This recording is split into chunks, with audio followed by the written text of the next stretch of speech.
వేడి వేడి చికెన్ పులావ్ చేసుకుని తిందామా? Let's start.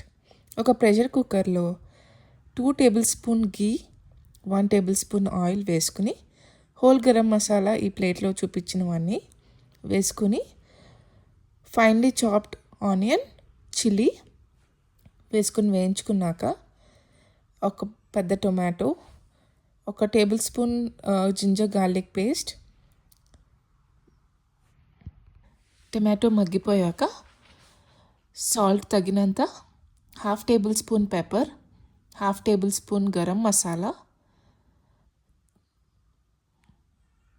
వేగాక స్పైసెస్ అన్నీ బ్యాలెన్స్ చేయడానికి 2 టేబుల్ స్పూన్ కర్డ్ వేయించుకున్నాక 1/2 కిలో చికెన్ కొంచెం అది బాయిల్ అవ్వడానికి ఒక 5 మినిట్స్ మూత పెట్టి ఉంచుదాం.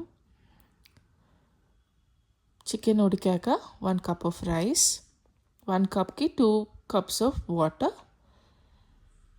Curry leaves and coriander leaves మూత పెట్టుకుని 3 విజిల్స్ వచ్చేంత వరకు ఉడికించుకుని ఒక 5 మినిట్స్ తర్వాత ఓపెన్ చేయండి. వేడి వేడి chicken pulao ready to eat.